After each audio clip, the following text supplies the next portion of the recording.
नमस्कार। हिंदी प्रकाशन समिति के पॉडकास्ट में फिर एक बार आपका स्वागत है। इस बार के एपिसोड में हम एक बड़े ही स्पेशल, बहुत ही एक्सक्लूसिव गेस्ट को लेकर के आए हैं, श्री आयुष जी। और आयुष जी जो है वो एक बड़े ही रेयर डिसऑर्डर से ग्रसित हैं और डॉक्टर संजय सिंह से मेरी इनके बारे में काफ़ी डिटेल बात की हुई है। तो सर ये कहते हैं कि आयुष जी के अलावा पूरे विश्व में ऐसा कोई जो है पेशेंट ही नहीं है इस डिजीज़ का जो कि जिंदा हो। तो आयुष जी जो है वो आज हमारे साथ है और विभिन्न चीज़ों पे हमसे इस बारे में बात करेंगे। और उनको जो स्किन डिसऑर्डर है वो ऑटोसोमल रिसेसिव डिजीज़ है, उसके वजह से बहुत सारे जीन उसमें इन्वॉल्व होते हैं। तो आज हम लोग आयुष जी से मिलते हैं और आगे उनसे बात करेंगे। आयुष जी नमस्कार। प्रणाम सर। आपका हिंदी प्रकाशन समिति के इस एपिसोड में बहुत बहुत स्वागत है। तो हमारे ही नहीं, ये एक तरीके से बहुत सारे जो है आपको देखने सुनने वालों के सवाल हैं जो हम लोग आपस में एक दूसरे से पूछते रहते थे। तो फिर फाइनल हम लोग ये डिसाइड किए कि क्यों ना आप ही को बुला लिया जाए और आपको बुला करके कुछ सवाल आपसे ही सीधे पूछ लिए जाए। जी। तो पहले तो आप यहाँ आए, इसके लिए आपको बहुत धन्यवाद। आपके माता पिता को भी धन्यवाद, वो आपको यहाँ लाए। तो हम लोग शुरू करते हैं और सबसे पहले आपसे ये पूछते हैं कि आप अगर जो अपनी प्रारंभिक शिक्षा दीक्षा किए हुए हैं उसके बारे में बताएं कि वो समय कैसा रहा और आपका इंटरेस्ट कैसे धीरे धीरे इसके लिए है। जी, मेरी जो प्रारंभिक शिक्षा दीक्षा रही वो काशी में ही हुई। जन्म भी काशी में हुआ और प्रारंभिक शिक्षा दीक्षा के संबंध में बहुत दूर तो कहीं माता पिता किसी विद्यालय में, दूरदराज के विद्यालय में नाम मतलब वहाँ भेजना नहीं चाहते थे। पास में ही मैंने पढ़ा। साइंस शिक्षण संस्थान मेरे विद्यालय का नाम है। वहीं के मतलब वहाँ के गुरुजनों की कृपा और आप जैसे महापुरुषों की कृपा से फिर इस स्थान पर यहाँ तक आके बहुत बढ़िया। और काफ़ी संघर्षपूर्ण रहा, लेकिन श्री हनुमान जी महाराज की ऐसी कृपा रही और माता पिता का आशीर्वाद रहा और उनका सहयोग रहा, तो शिक्षा भी निर्विघ्नता से संपन्न हुई और खासकर हाईस्कूल में तो बहुत अच्छे से। जी जी जी। तो और आपके परिवार में माता पिता जो आज यहाँ भी आए हुए हैं, उनसे लगातार मेरी भी बात होती रहती है और लोगों ने अपने संघर्ष के बारे में बहुत कुछ बताया है। तो और आप ये भी बताया है कुछ ऐसी भी चीज़ें कि आप बड़ा परेशान करते रहते हैं उन लोगों को। नहीं, परेशान नहीं करता हूँ, थोड़ा बचपना है, बचपना की वजह से एक तरह की हरकतें हो जाती है। तो माता पिता से आपके जो इतने अच्छे और इतने क्लोज संबंध हैं उसके बारे में आप बताएं लोगों को। माता पिता जी के जो मतलब माता पिता ऐसे मतलब परिवार में एक देवता की तरह हैं और बालक के जीवन में अगर उसके सबसे पहले मित्र अगर कोई गुरु हैं या उसके कोई मतलब एक मार्गदर्शक है तो वो उसके माता पिता ही हैं जी। कि उसके हर परिस्थिति में उसका साथ देते हैं जी। तो मेरे माता पिता ने मेरी हर परिस्थिति में मेरा साथ दिया। आज तक उन्होंने कभी मुझे अपने से दूर नहीं किया जी। और बहुत मतलब संघर्ष करके उन्होंने पालन पोषण मेरा किया। बहुत ही मतलब काफ़ी एक समय पर ऐसा था, काफ़ी साल रोगों से ग्रसित हो गया था। मेरे माता पिता ने दिन रात एक करके मेरी सेवा की और मुझे स्वस्थ करके एकदम भला चंगा करके आज आपके समक्ष किया। वाह, बहुत बढ़िया। और आपकी जो वर्तमान शिक्षा चल रही है जी, उसके बारे में बताएं कि आप अभी क्या कर रहे हैं और इसमें जो कौन सा सब्जेक्ट, वैसे तो मुझे लगता है सभी विषय आपके प्रिय होंगे, लेकिन कुछ विषय है जिसके बारे में एक तो आप रिसर्चरों से भी ज़्यादा रिसर्च कर लेते हैं।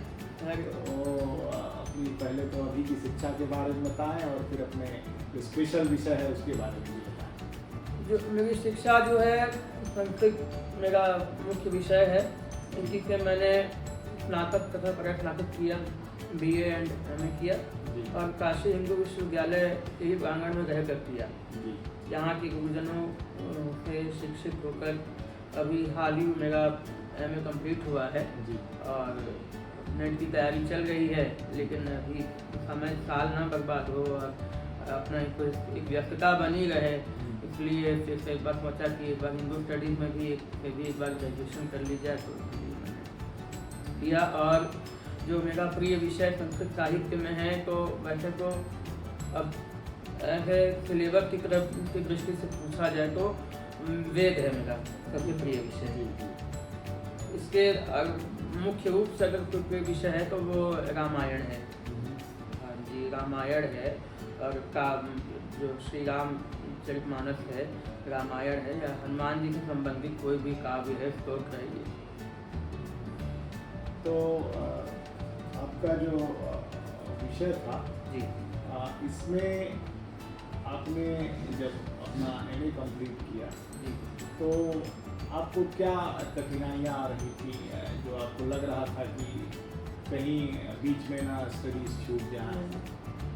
कठिनाइयाँ जो है वो ये आ रही थी कि जैसे कि अब MA कंप्लीट हो गया है, अब MA करने के बाद तो आप या तो फिर डबल MA कर सकते हैं, चाहे आप कोई कॉम्पिटिटिव एग्ज़ाम निकाल के आप एक अच्छा स्थान पा सकते हैं, आप एक ऐसा जॉब, मतलब आप टीचिंग लाइन में आप जा सकते हैं, आप प्रशासन में जा सकते हो। तो अभी मेरी तैयारी चल रही है, तो मैं मतलब मुझे शिक्षा के क्षेत्र में जाना है, तो मैं नेट की तैयारी कर रहा, लेकिन अभी बीच में परिस्थिति ऐसी बनी कि उसका एग्ज़ाम, उसकी परीक्षा टल गई, तो दोबारा देना पड़ रहा है। तो देखिए ईश्वर की इच्छा होगी तो उस बात हो जाए। और आपने हिंदू स्टडीज़ में एडमिशन लिया हुआ है, तो क्या आपने सोच करके हिंदू स्टडीज़ में? हिंदू स्टडीज़ में जब मैंने सुना कि मैं हमारे धर्म ग्रंथ जो मुख्य हैं, रामायण है, महाभारत है, गीता है, उपनिषद, ये सब पढ़ाए जाते हैं। वैसे तो संस्कृत में ही पढ़ाए जाते हैं, में भी पढ़ाए जाते हैं, लेकिन हिंदू स्टडीज़ में श्री रामचरितमानस को भी स्थान दिया गया है, श्रीमद् भागवत को भी स्थान दिया गया है। तो उनके अध्ययन के अध्ययन की विशिष्ट अध्ययन की इच्छा से मैंने हिंदू स्टडीज़ में एडमिशन लिया। विशिष्ट रूप से इसका अध्ययन है और उसमें और अच्छा परिणाम मिले। तो आगे आप इसमें अगर शोध के बारे में क्या सोच रहे हैं कि इसमें और शोध की ज़रूरत है, जो कि आप अगर पढ़ेंगे तो जैसा कि मैं इस विषय को समझा हूँ कि इसमें अभी भी अपार शोध की संभावना, अपार शोध की। जी, तो आप क्या सोचते हैं, इसमें आप आगे शोध भी लेंगे? जी, अवश्य लेंगे, अवश्य लेंगे। शोध करने की भी प्रबल इच्छा है। शोध में यदि श्री हनुमान जी से संबंधित अगर विषय प्राप्त हो जाए तो ये बहुत बड़ी कृपा हनुमान जी की रहेगी और आप गुरुजनों का आशीर्वाद रहेगा। तो ये बहुत मतलब मेरी परम सौभाग्य की बात है कि शोध करने का अवसर, और वो भी इस भूमि से माँ मना जी की पावन बगिया से मिलेगा।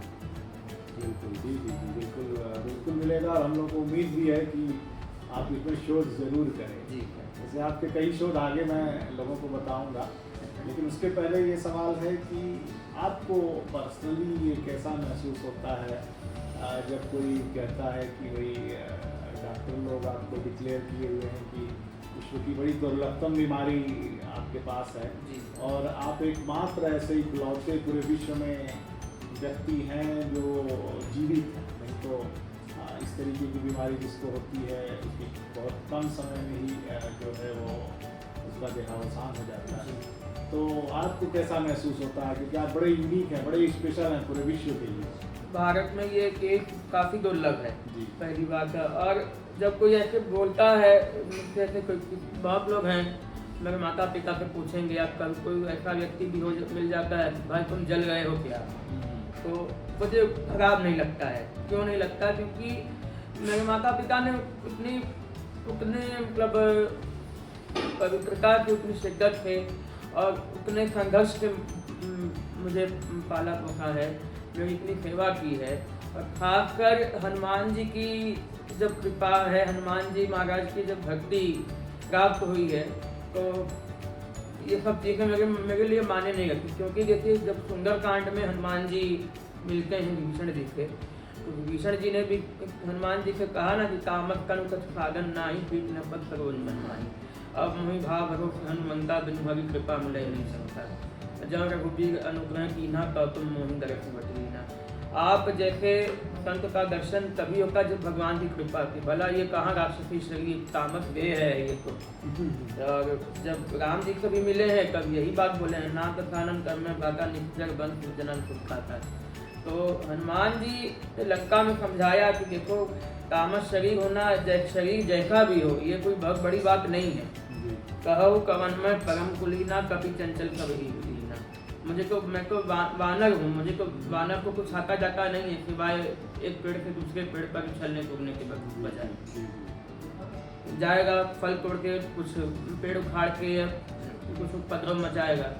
अब मैं तो वानर हूँ, आप अपनी बात करें, मैं तो वानर हूँ। मुझे जैसे वानर शरीरधारी पर मेरे रघुनाथ जी ने कृपा किया। मुख्यतः भगवान की कृपा मानने रखती है। भगवान ने भी ये बात राम जी ने भी विभीषण जी से कही है कि ये सब कोई बात नहीं है सुंदरकांड में। तो ये शरीर जैसा भी हो, भगवान की कृपा जब हो जाती है, वो शरीर अपवित्र हो के भी पवित्र हो जाता है। हाँ, तो मलिन हो के भी पवित्र हो जाता है, निर्मल हो जाता है। जी जी जी। क्योंकि जो आपकी डिसऑर्डर है वो कई सारे जीन्स के समस्याओं की वजह से होता है, तो विज्ञान बड़ी तेजी से प्रगति कर रहा है। जी अवश्य कर। और हम लोगों को भी उम्मीद है कि आगे के कुछ 10-20 सालों के अंदर जो है इस तरीके के भी दुर्लभतम चीज़ों का भी कुछ न कुछ इलाज जरूर मिलेगा। अवश्य। तो आप इसके लिए कितने जो है वो पॉजिटिवली सोच रखते हैं? बिल्कुल, और होना भी चाहिए, क्योंकि आने वाले भविष्य में, जो समय में किसी प्राणी को ऐसी बीमारी ना हो, इतनी दुर्लभ बीमारी ना हो कि स्वास्थ्य पर कोई बुरा प्रभाव ना पड़े, उसके प्राण की रक्षा हो जाए, उसको अकाल कष्ट ना हो, अकाल मृत्यु उसकी ना हो किसी दुर्लभ बीमारी से। ये चाहे एक बीमारी से हो, चाहे कोई और अन्य जेनेटिक बीमारी हो जो अत्यंत दुर्लभ हो, उसके लिए शोक होना बहुत अच्छी बात है। और मैं ईश्वर से प्रार्थना करता हूँ, आपके लिए शुभकामना है कि आप लोग जल्दी से जल्दी कोई इतना अच्छा शोक करें कि समस्त ऐसे प्राणी जेनेटिक डिसऑर्डर से पीड़ित प्राणियों की प्राण रक्षा हो, उनका स्वास्थ्य अच्छा हो जाए। आप अक्सर जो है जब भी बात होती है आपसे, आप ये चाहते हैं कि आप देश के लिए कुछ कंट्रीब्यूट करें, देश की सेवा करें, तो इसके लिए आपने कुछ सोच के रखा है ऑलरेडी कि मैं ये कर लूँगा तो फिर मैं पूरी तरीके से देश सेवा में लग जाऊँ? जी, शिक्षा के क्षेत्र में जाने की प्रबल इच्छा है, वो भी उच्च शिक्षा के क्षेत्र में एक अच्छा प्रोफेसर बनने की इच्छा है। लोगों को भी शिक्षित करने की ज़रूरत है, और जो देश में शिक्षा की स्थिति है जी, वो धीरे धीरे ऊपर बढ़नी चाहिए, है ना? अवश्य बढ़नी चाहिए जी। और ईश्वर तक पहुंचने के लिए सबसे सुगम साधन है शिक्षा, जी। ज्ञान। तो ज्ञान के माध्यम से और भक्ति के माध्यम से तो कोई भी प्राणी जो है ईश्वर तक पहुंच सकता है। अब ये तो हम लोग केवल पूजा पाठ करते हैं, ये सब अपनी जगह अच्छा है, लेकिन जब उसका ज्ञान है तभी तो करते हैं। जी। हमें पता है कि भगवान को किसी चीज़ को भोग लगाना चाहिए, किस वस्तु का भोग, तो वो भी एक ज्ञान है, वो एक सामान्य ज्ञान है, लेकिन ज्ञान की कोटि में आता है। जी, बिना ज्ञान के आप नहीं पहुंच सकते। जी हाँ, जी हाँ, एकदम सही बात है। मुझे उस समय बड़ा आश्चर्य हुआ था जब आप अपना DNA अध्ययन के लिए राजी हो गए थे, क्योंकि आपको भी पता है कि आज के डेट में चाहे कितना भी आप DNA अध्ययन कर लें, इस डिसऑर्डर का अभी तक कोई सलूशन नहीं है। तो आपने क्या सोच करके अपने DNA अध्ययन के बारे में जो है वो हामी भरी? जी सर, DNA अध्ययन के लिए हमने हामी इसलिए भरी थी क्योंकि जैसा मैंने पहले ही बताया कि अगर DNA अध्ययन से इस बीमारी का पता चल सकता है जो मुझे है, तो भविष्य में यदि कोई दूसरा प्राणी भी जन्म लेगा, यदि वो इस रोग से पीड़ित है, असाध्य रोग से, उसके निदान का उपाय हम लोग को अवश्य मिल जाएगा और वो एकदम बैठे बैठाए हम लोग को एकदम सुगमता से मिल जाएगा, तो उसकी प्राण रक्षा हो जाएगी, उसका स्वास्थ्य बढ़ जाएगा। बहुत बड़ा सोच है आपका, ये तो ऑलरेडी एक देश सेवा हो ही गया। बहुत बेहतरीन। और अब आपके कुछ शोध के बारे में लोगों को बताते हैं कि जो GIS मैपिंग होती है, बहुत सारे लोगों ने उसके बारे में सुना होगा या बहुत सारे लोग नहीं जानते हैं उसके बारे में। तो GIS मैपिंग ये होती है कि हम किसी चीज़ को टैग कर दें उसके जियोग्राफिकल लोकेशन के बारे में, ठीक है। और ये आपको कहाँ से प्रेरणा मिली कि पूरे विश्व में, क्या देश में, विश्व में जहाँ भी हनुमान जी के मंदिर हैं सबको हम एक मैप पे जो GIS मैपिंग होती है उसकी उनको टैग कर दें? ये एक तरीके से एक PhD का प्रोजेक्ट होता है जनरली। कोई सुपरवाइजर जो है अपने स्टूडेंट को प्रोजेक्ट देता है, वो स्टूडेंट बेचारा जा करके या कहीं से इंटरनेट से खोज करके, तो इस तरीके की सोच आपके अंदर किसी प्रेरणा के तहत आई या एक लंबे समय के तहत आप सोचे कि ये मुझे करना चाहिए सर? इसलिए आई क्योंकि उस समय जब ये पहली बार मैंने स्टार्ट किया GIS मैपिंग, हनुमान जी को मैप करना, हनुमान जी के मंदिरों को मैप करना, उस समय 9th स्टैंडर्ड में था, 9th क्लास में था मैं। तो हनुमान जी की प्रेरणा थी, ये किसी ने कहा नहीं था, ये हनुमान जी की ही प्रेरणा थी। और कुछ हनुमान जी ही कई सारे अपने सिद्धपीठ के बारे में बताते थे आके, और कुछ अपना अध्ययन लिखा, उनकी कृपा से जो यथामति प्राप्त हुआ, यथाशक्ति जो प्राप्त हुआ अध्ययन ज्ञान जो मिला। तो हनुमान जी, देखिए हनुमान जी को लोक देवता हैं, उन तीनों लोक में उनकी पूजा होती है। तो कई सारे सिद्धपीठ हैं, तो कुछ सिद्धपीठ ऐसे भी हैं जिनके बारे में, जिनकी पहुँच के लोग पढ़े हैं, जिनके बारे में ज्ञान, तो हमने सोचा कि जो कुछ ऐसे सिद्धपीठ भी इसमें मैपिंग किए जाएं, तो या सब मंदिरों, तो उसमें लोगों को दर्शन करने में, वहाँ पहुँचने में आसानी होगी और हनुमान जी की कृपा मिलेगी सबको। सबका इतिहास वर्णन सही, तो मैपिंग सबकी इतिहास, सबके बारे में एक इतिहास लिख के या महात्म में लिख कर तब मैपिंग होती है। और फोटो कुछ कई जगह पर जहाँ संभव होता है तो मैं अपनी फ़ोटो भी खींच लेता हूँ, फोटो खिंचवा के कहीं से। मुंबई के जैसे हुआ तो मुंबई में एक अत्यंत प्राचीन हनुमान जी है, मलबार हिल के पास बाणगंगा वाल्केश्वर है, रामायण कालीन स्थल है। भगवान श्री राम ने वहाँ पे भी वाल्केश्वर, इसलिए शिव जी का मंदिर है। तो वाल्केश्वर मतलब बालू के निर्मित, तो वहाँ पे बालू से निर्मित शिव जी वाल्केश्वर महादेव कहे जाते हैं। भगवान श्री राम लंका से लौट रहे थे रावण पर विजय प्राप्त करके, तो वहीं मुंबई के रास्ते से लौटे थे, तो वहाँ पे शिव जी की पूजा की है। बाणगंगा, भगवान ने एक बाण मारा था, तो वहाँ पे काला कुंड जैसा है, गंगा जी को बाणगंगा कहा जाता है। तो वहाँ पे भी आरती होती है, जैसे यहाँ सायंकाल गंगा आरती दशाश्वमेध घाट पर होती है, वहाँ की भी आरती बड़ी मनोरम होती है। तो वहीं पर एक हनुमान जी हैं, जैन मंदिर के समक्ष प्रसन्न भी अत्यंत सुंदर हनुमान जी, वो भी रामायण कालीन है। लेकिन सन 1887 में उनकी मूर्ति स्वयंभू प्रकट हुई, जमीन से निकली।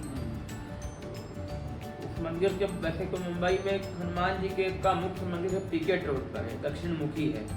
दक्षिण मुखी हनुमान जी का तो महत्व बहुत है। लंका हनुमान जी जैसे दक्षिण मुखी हो गए थे, तो हम लोग दक्षिण मुखी को मानते हैं कि जैसे राम जी का काम आपने देखिए लंका जाके सीता जी की खबर लाके, तो वैसे ही अपने भक्त का भी आप कार्य सिद्ध करते हैं। तो लेकिन दूसरा एक हनुमान मंदिर आपके मुंबई के साउथ मुंबई में ही है, मलबार हिल के पास बाणगंगा वाल्केश्वर में प्रसन्न भी हनुमान कहे जाते हैं, बाल स्वरूप में है। उस मंदिर के बारे में लोग कम जानते हैं, कम जाते भी हैं। केवल उधर के जो लोकल लोग हैं या जो बड़े बड़े जो मुंबई के उद्योगपति हैं, आदरणीय अंबानी साहब हैं, वो भी जाते हैं, दर्शन करने जाते हैं प्रसन्न जी हनुमान जी का। तो वहाँ पर कई सारे भक्त लोग तो, लेकिन हमने सोचा कि इसको पूरे विश्व में प्रसिद्ध कर दिया जाए। आखिर मुंबई का है ये हनुमान मंदिर है, उस पर हनुमान जी का श्रृंगार बहुत सुंदर होता है, चांदी का मुखौटा लगा है। एक समय संस्कार टीवी ने उसको बड़ा सा किया था, लेकिन बीच में बंद हो गया। ये एक पूरी PhD का प्रोजेक्ट था जो आपने बड़ी सक्सेसफुली कंप्लीट कर लिया। और शायद हनुमान जी की प्रेरणा रही होगी प्रेरणा। इसको करवाने के लिए। आप लोगों का आशीर्वाद है और उनकी। आप जो बात भी करते हैं सारी बातें आपकी बड़ी लॉजिकल होती है। देखिए लोग पूरे देश में बोलते हैं कि दक्षिण मुखी हनुमान बड़े जो है वो प्रभावी होते हैं, लेकिन क्यों प्रभावी होते हैं आपने अपनी बात में समझा दिया है। भाई लंका की तरफ गए तो दक्षिण दिशा की ओर। तो ये जो लॉजिक है आपकी बातों में, जो वैज्ञानिक दृष्टिकोण है आपका, जी। ये क्या माता पिता के द्वारा डेवलप हुआ या आपने धीरे धीरे हर चीज को खुद ही लॉजिकली बनाना शुरू किया? नहीं, लॉजिकली बनाना तो असंभव है। जी। ये माता पिता का आशीर्वाद है। सबसे ज़्यादा बात हनुमान जी की कृपा रही है। दक्षिण मुखी गए हैं भाई, लंका सीधी सी बात की दक्षिण दिशा में थी, वो जाना था। उत्तर मुखी बैठे हुए थे जब हनुमान जी समुद्र किनारे पहुंच गए थे, जब समुद्र के पार जाएगा तब जामवंत जाके पूछते क्या सोच रहे हो हनुमान, तो काचुप शादी रहे बनवाना। तो हनुमान जी उस समय उनका मुख था उत्तर की ओर था। जब उनको याद आया है तब भी उत्तर मुखी हैं। विराट रूप जब काम काज लगी तब अवतारा सुनकई भयो पर्वताकारा कनक बगन कंकेश विराजा मानव होकर सब विराट रूप में भी आए तब भी उत्तर मुखी थे। लेकिन जब चले हैं जब यह कई नाई सबनी कम माथा चले हर्षणीय करुणाथा, जब सबको प्रणाम करके चले क्या हैं पीछे खाली दक्षिण की ओर मुड़ गए हैं वो। हाँ वैसे यू टर्न ले लिया उन्होंने। और सिंधु की एक सुंदर फाकू भी चढ़े उठा ऊपर, जब जैसे पहाड़ था विराट रूप थे वो, कर धरती कर आकाश। तो महेंद्र पर्वत था, सुंदर पर्वत मतलब महेंद्र पर्वत था। महेंद्र पर्वत इसलिए उसका नाम था क्योंकि इस पर अगस्त ऋषि का आश्रम था, और वो देवराजेंद्र हर पूर्णिमा के दिन अगस्त ऋषि के आश्रम पे उनसे मिलने आते थे। तो अब महेंद्र गिरी जो है वो उड़ीसा में है वर्तमान में। तो हनुमान जी ने जैसे हम लोग कभी कभी 2-3 सीढ़ी एक साथ चढ़ जाते हैं एक बार में, हनुमान जी भी वैसे ही पर्वत पे चढ़ गए और तब दक्षिण मुखी हुए हैं। और अंजलिम प्रांगमुखम कुर्वन पर्वनायात्मयोनये ततो हि वृद्धे गंतुम दक्षिणम दक्षिणान्वेषम। ये सुंदरकांड वाल्मीकि रामायण में है। सबसे पहले पूर्व मुखी होकर अपने पिता पवन देव को प्रणाम किए, तब जब समुद्र की ओर देखना था तो दक्षिण मुखी हो गए जाने के लिए। और तब निश्चय किए प्लवने कृत निश्चय वृद्धे राम विद्यार्थम समुद्र इव पर्वत। तो पहले तो विराट थे ही वो, लेकिन समुद्र को देखते देखते और विराट हो गए वो, और फियरफुल हो गए और भयानक एकदम विराट रूप की देवता भी देखते डर जाए, सारा चराचर जगत देखते डर जाए, वैसे दक्षिण मुखी हनुमान जी हैं। और इसीलिए बड़े से बड़े भय के नाश के लिए इनकी आराधना करनी चाहिए, और मंगल की शांति के लिए की जाती है। शनि की दक्षिण दिशा मानी जाती है यमराज की दिशा है। तो यमराज तो कोई सबको मौत से डर लगता है जी। तो जब भी ऐसा कुछ डर लगे तो दक्षिण मुखी हनुमान जी की चुपचाप शरण में चले जाते हैं, वो एकदम बचा लेते हैं अपने भक्त को। रुकिए 2 मिनट हो गया, कितना अभी है ना, कितना बस 20%। अरे बहुत है, इतना तो चलिए ठीक है। तो इस शोध के बारे में आपके बात कर रहे थे हम लोग। तो हिंदी प्रकाशन समिति क्या करती है कि वो एक वार्षिक पत्रिका जो है वो प्रकाशित करती है। तो क्यों नहीं आप GIS mapping of Hanuman temple Hindi में एक बढ़िया आर्टिकल, क्यों नहीं 4-5 पेज का, अगर आपने कैसे किया और कहाँ है, एक अगर मैप आप वाला पिक्चर आप दे दें तो उस अंत में हम लोग उसको सम्मिलित कर लेंगे और ये हमारे पाठकों के लिए बड़ा उपयोगी होगा। अवश्य मैं करता हूँ। बहुत धन्यवाद आपको इसके लिए। और चूँकि आप पूरे विश्व के लिए एक प्रेरणा के स्रोत हैं, तो आप जो आपके बहुत सारे चाहने वाले हैं विश्व में, आपको पता भी नहीं होगा कि कितने चाहने वाले हैं, और इसके बाद तो और भी चाहने वाले बढ़ जाएंगे आपके, तो उनके लिए आप क्या कहना चाहते हैं? पहली बात है कि संघर्ष के बिना जीवन अधूरा है। सबको संदेश ये है, संघर्ष के बिना जीवन अधूरा है। कि जीवन में सुख दुख दोनों एक दूसरे के पूरक हैं। कभी कभी दुखी व्यक्ति, जैसे दुख से हम लोग दुखी होते हैं, तो कभी कभी दुख के बिना भी जैसे जीवन नश्वर लगता है, सुख के बिना जैसे जीवन एकदम दुखमय हो जाता है, नश्वर लगता है। कभी कभी सुखी आदमी सुख जो है, कभी कभी दुख के बिना भी जीवन नश्वर हो जाता है। क्योंकि ज़्यादा सुखी व्यक्ति भी बहुत अंदर से दुखी हो जाता है। इसीलिए भगवान ने तो कहा ही है कि सम दुख सुखम धीरम सुनकत्वाय कल्पते। तो जो सुख और दुख दोनों को में सामंजस्य बनाकर अपना कर्म करता है और संघर्ष करता है, तो वो ऐसा व्यक्ति धीर होता है और मृत्यु के बाद वो अमरता को प्राप्त हो जाता है। यम हिना यक्यंके ते पुरुषम पुरुषर्षभ सम दुख सुखम धीरम सुनकत्वाय कल्पते। तो द्वितीय अध्याय में गीता में भगवान ने अर्जुन को समझाते हुए कहा है। तो ये भावार्थ भी एक बार बता जी, यम हिना व्यक्यंके ते पुरुषम पुरुषर्षभ। हे पुरुषर्षभ, हे अर्जुन, पुरुषर्षभ अर्जुन को कहा गया है। भगवान ने कहा कि जब अर्जुन ने कहा ना कि इतने सारे मेरे सब परिवार के हैं, खाले हैं, चाचा हैं, पितामह भीष्म हैं और मामा हैं, इन सब कौरव थे, ये मेरा भतीजा है, ये जो है मेरा भाई है दुर्योधन जो है दुशासन, सब मैं इन सबों को मार दूंगा तो कैसे उनको कितना बड़ा पाप लगेगा। संगरो नरका ये लग्ना नाम कुलस्य पतंग करो ये शाम वर्ण ये है तो लुप्त पिंड वगत प्रिया। तो ये जो है अगर मैं इनको मारूंगा तो मुझे नरक में जाना पड़ेगा। और कहते हैं कि जो है अगर आप अपने स्वजाति के लोगों का हनन कर दें, दूसरी किसी जाति से संबंध जोड़े तो वर्ण संकरता उत्पन्न हो जाती है। आप ही मुझे समझाइए, मैं कुछ समझ नहीं पा रहा हूँ भगवान केशव, मुझको आप समझाओ।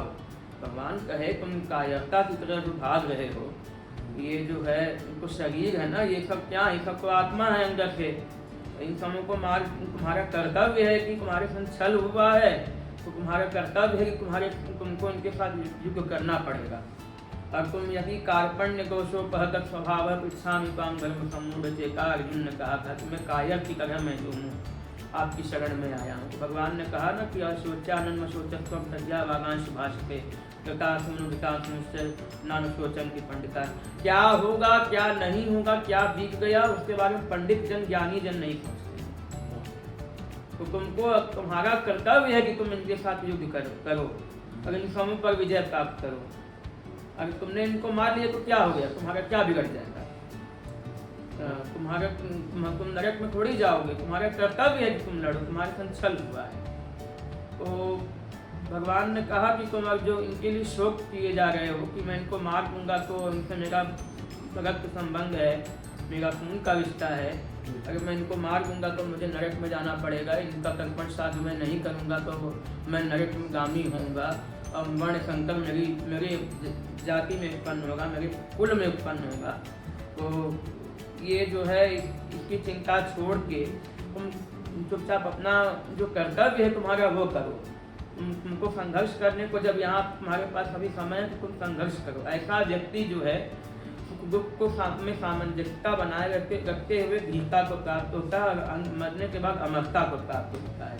हाँ तो क्या होगा, अगर मान लेते हैं तुम युद्ध करोगे, हाँ तो वह प्राप्त से स्वर्गम जिक्वा वा भोक्षसे मही।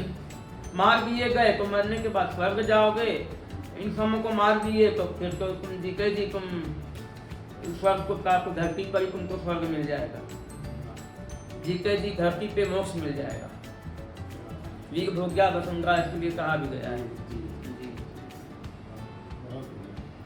तो और जैसा कि आपने देखा होगा कि बहुत सारे लोग जीवन से हताश निराश हो जाते हैं, उनको जीवन में कोई जो है वो जीवन से प्रेम ही नहीं रहता है, आत्महत्या तक कर लेते हैं। तो जबकि बोला गया कि बड़े भाग मानुष कर पावा, तो उन लोगों के लिए मैं चाहता हूं कि आप अपने दो शब्द जरूर कहें कि ज़िंदगी है क्या और ज़िंदगी को कैसे जीना है। जिंदगी ईश्वर का दिया हुआ बहुत बड़ा उपहार है। आदि शंकराचार्य ने ईशावास्योपनिषद में कहा है कि जो लोग आत्मा के ज्ञान से अपरिचित होकर आत्महत्या का रास्ता अपनाते हैं, उनसे बड़ा असुर धरती पर कोई नहीं है। ठीक है, हम लोग जीव हिंसा करते हैं, किसी की हत्या कर देते हैं, लेकिन उससे बढ़कर ये हत्या आत्महत्या है। कभी कभी हम लोग कहते हैं जैसे जितना बड़ा पाप दूसरे की हत्या में लगता है, उससे 100 गुना अधिक पाप आत्महत्या में लगता है। आत्महत्या की आत्मा तो परमात्मा का अंश है ना, ईश्वर अंश जीव अविनाशी, क्या चेतन रहित अमल सर्गन सुखराशी, ये श्री रामचरितमानस में भगवान ने कहा है काम जी ने।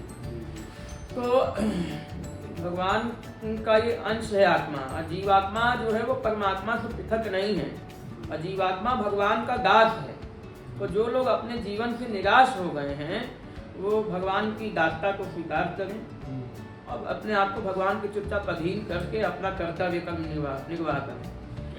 आत्महत्या कोई आज थोड़ी ये परंपरा, कई वर्षों से परंपरा चली आ रही है। अच्छे लोग अच्छे घर के लोग कर ले रहे हैं, कोई जहर खा लेगा, कोई संगे को लटक जा रहा है, कोई अपने चाकुओं से गोद के मार ले रहा है। तो ये आत्महत्या करना बहुत बड़ा पाप है। इसका मतलब आत्महत्या करने वाले व्यक्ति को भी स्वर्ग नहीं मिलता है, ईश्वर के चरणों में खासकर स्थान नहीं मिलता है, वो नरक ही जाता है या तो फिर वो उसको धरती पर आना पड़ता है। आत्महत्या बहुत बुरी चीज है।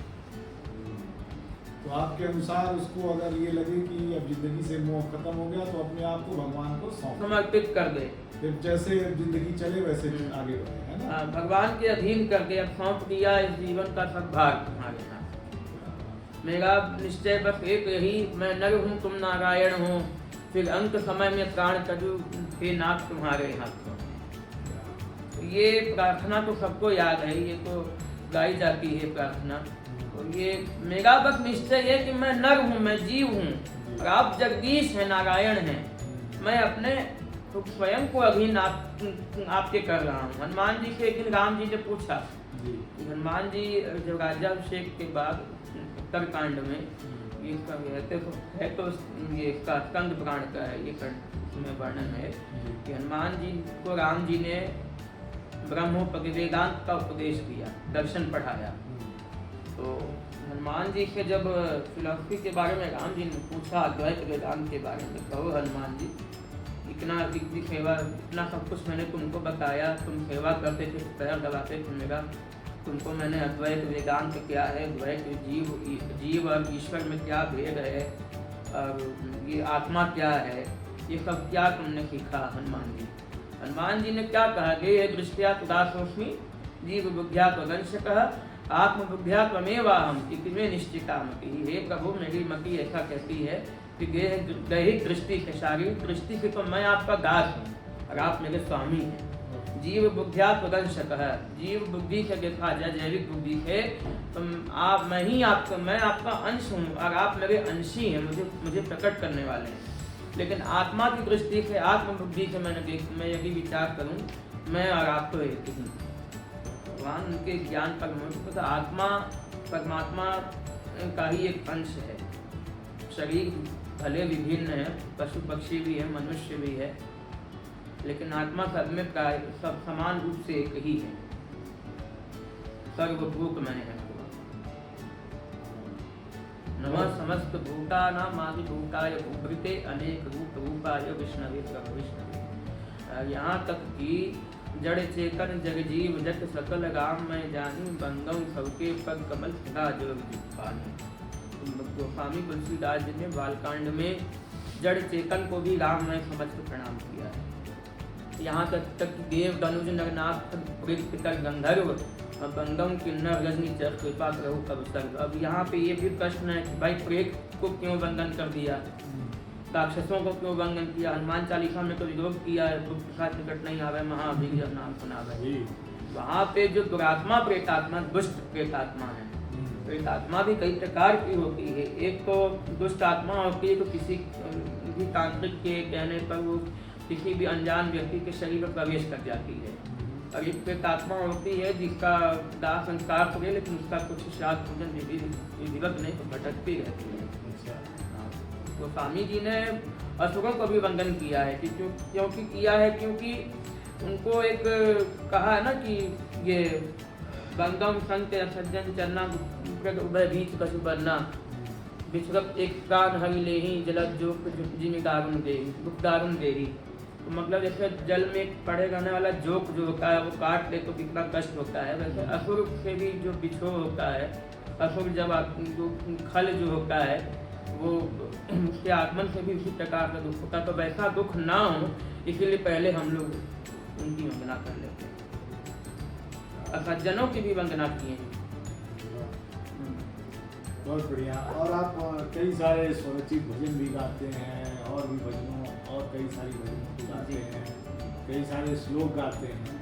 तो कुछ हमारे हिंदी प्रकाशन समिति के पाठकों के लिए अगर आपका मन करे तो कुछ अगर सुनाए तो। सर आपकी आज्ञा है। नहीं, हमारी कोई आज्ञा नहीं है, हमारा आग्रह है। नहीं सर आज्ञा, जब गुरु आज्ञा सर्वोपरि है तो इसलिए हनुमान जी की प्रेरणा हो भी गई है कई देर से किसी को सुनाया जाए, बिल्कुल तो सुनाया जाए। जी। सीताराम पदाम्बुजे मधुपवद यन्मानसं लीयते, सीताराम गुणावली निशिदिवा यज्जिह्वया पीयते, सीताराम विचित्ररूपमनिशं यच्चक्षुषोर्भूषणम्, सीताराम सुधामधाम निरतं तं मारुतिं संभजे, तं सद्गुरुं संभजे। ध्यान करूं बजरंग बली तोरी निशिबासर गुण गान करूं, निशिबासर गुण गान करूं, अपने दोनों हाथ को जोड़े ध्यान करूं प्रणाम करूं, ध्यान करूं प्रणाम करूं। मन मंदिर में दीप जलाकर सीताराम की भक्ति जगाऊं, सीताराम की भक्ति जगाऊं, राम सिया के साथ में तोरी बजरंग बली नित आरती गाऊं, बजरंग बली नित आरती गाऊं। लाल देह लाली लसी तन में ऐसे रूप को शीश झुकाऊं, ऐसे रूप को शीश झुकाऊं। चरणों में महावीर तुम्हारे चारों पदार्थ जीवन पाओ, चारों पदार्थ जीवन पाओ। ऐसी कृपा करो मुझ पर स्वामी, मैं भी तुम्हारो दास कहाऊं, मैं भी तुम्हारो दास कहाऊं। राम सिया के साथ में तोरी बजरंग बली नित आरती गाऊं, बजरंग बली नित आरती गाऊं। क्या बात है, जबरदस्त, बहुत बढ़िया, बहुत शानदार। आपको छोड़ने का मन तो कर नहीं रहा, लोगों को मन कर रहा पूछते जाएं, बस पूछते जाएं। जो आप चाहें सारी समय, आप जो आपकी कुछ और सुना दीजिए। ये बाकी है, इसको पूरा कर लिया जाए जी। तो अरे अक्षत चंदन पूजन वंदन अर्चन से श्रृंगार करूं, अर्चन से श्रृंगार करूं। घंटा ध्वनि संग जय बजरंग का नाम जपूं, नित ध्यान करूं, नाम जपूं नित ध्यान करूं। रुचि रुचि फल और भोग में अर्पण कर लो ग्रहण, संतोष में पाऊं, कर लो ग्रहण संतोष में पाऊं। राम सिया के साथ में तोरी बजरंग बली नित आरती गाऊं, बजरंग बली नित आरती गाऊं। कितनों की बिगड़ी तुमने सवारी, कितनों का उद्धार किया, कितनों का कल्याण किया, कितनों को जीवन देकर प्रभु संकट से उद्धार किया, संकट से उद्धार किया। निज चरणों में बसा लो मुझको, मैं अपने मन तुमको बसा लूं, मैं अपने मन तुमको बसा लूं। राम सिया के साथ में तोरी बजरंग बली नित आरती गाऊं, बजरंग बली नित आरती गाऊं, बजरंग बली नित आरती गाऊं, बजरंग बली नित आरती गाऊं, बजरंग बली नित आरती गाऊं, बजरंग बली नित आरती गाऊं।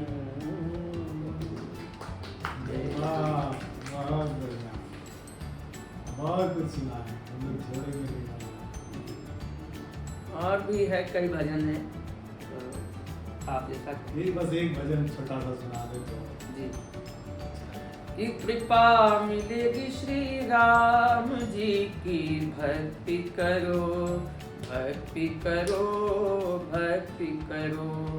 कृपा मिलेगी श्री राम जी की, भक्ति करो, भक्ति करो, भक्ति करो।